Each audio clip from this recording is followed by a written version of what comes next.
Viewers' discretion is advised. Immortals, a movie that probably shouldn't exist, but if it didn't, we wouldn't be talking about it today. Well, actually, we might be the only ones talking about it because it seems to have been almost completely forgotten. The movie is a fever dream into Greek mythology, in which the plot is based around the classical Greek hero Theseus, but the story later delves deeper into gods and titans. With that said, if you're a fan of Greek mythology, this might be a terrible waste of time for you, because they just use it as an excuse to make another action movie. Okay, let's crack in. Bastard and his whore mother. The plot is, like I said, loosely based on Theseus' actual story, and funny enough, Hollywood has found a way to fit the hero's journey into it. Do you get it? It's a screenwriting joke. Don't worry. Who's learning to fight so he can make money to help support his mom. There's nothing wrong with his mom, other than she is an outcast because Theseus doesn't have a father. Could you imagine if that dumb idea existed in society today? That would be like everyone. Theseus is also being trained by a hermit, with the grandiose name of Old Man. So the bad guys show up because we have to propel Theseus into the second act. This of course is going to be a fight scene, duh. Theseus just mauls the enemy pretty roughly before Hyperion arrives and murders his mother and enslaves Theseus. I know, Hyperion is a mad king who desires the Epirus bow so he can free the Titans from their imprisonment in Tartarus. To put it simply, Hyperion wants revenge against the gods and believes he's self-righteous. Of course, claiming it will free humanity as well. Dude, let me tell you, the Greek stuff starts spewing out of this movie like a riptide, and it's not faithful at all. See us forever being an unpredictable domain. From here, it's about Theseus' journey to finding the Epirus bow before Hyperion can, and even gets a cute little oracle girl who is a virgin and has the ability of visions, which Hyperion was using to find his way to the bow. But cleverly enough, Theseus whips up the ingenious plan to convince her to have sex with him. It's pretty funny that this is an actual plot point.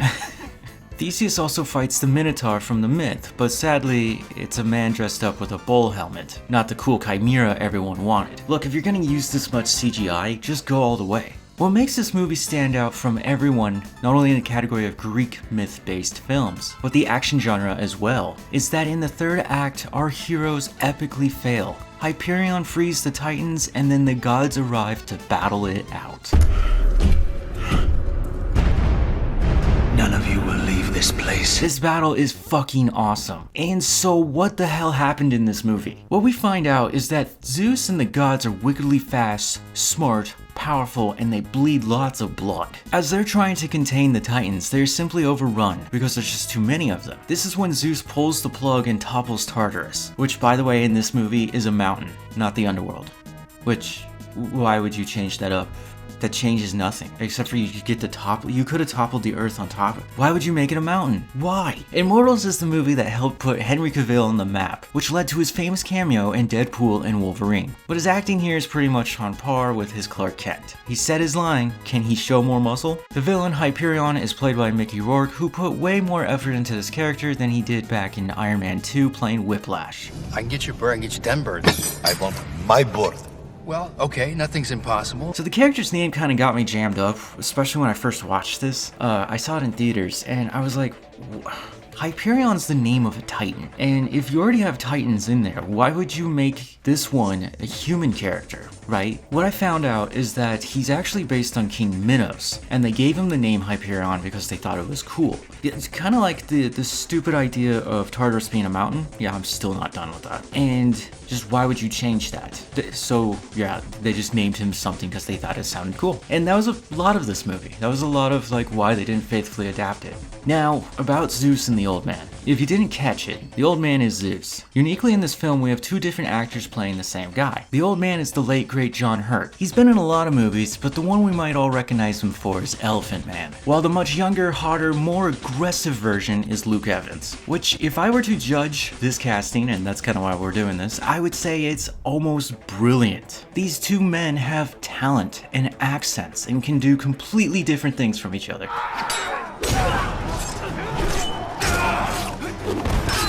So why does this movie look this way? Tarsem Singh, the director, wanted the visuals of the film to replicate classic Renaissance oil paintings. He wanted it to be a body of art, but what gets in the way of achieving this is that the film was also made for 3D. Remember, this came out in 2011. That was the cool thing back in the time. How they adapt the gods, titans, and the more simply based on myth, it's just stylized in awfulness. What I mean is, look at the titans. The guys are dressed in mud-like suits wearing red helmets. Not a single one of them distinct from each other, which is a no-no in my book. Like each god, each titan has a unique appearance and ability, usually related with their purpose in this world. The gods, on the other hand, are too clean, too golden, and too pretty?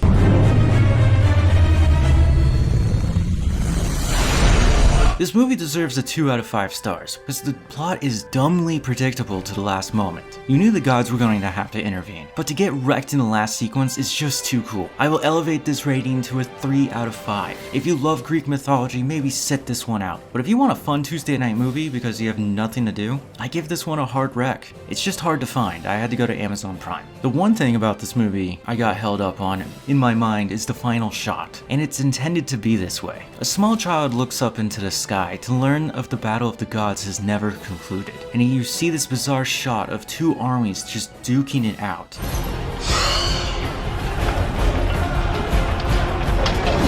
The movie was actually a box office success, believe it or not. And after I saw this initially, I was curious where they wanted to go. I remember there were plans for a sequel. I remember they wanted to do a prequel. There were a lot of talks about moving forward, but nothing came to fruition, making this a standalone movie. And I kinda dig it for that. So, okay. I don't think anyone should put too much thought behind Immortals. It is a really fun movie. It's a simple, dry, basic movie that looks like nothing you've seen before, but it kinda is familiar sometimes. I hope everyone enjoyed this. I always wanted to bring up this movie, and now I finally got to, even if it isn't the most well put together. Like, comment, subscribe, and I'll see you next time. Bye.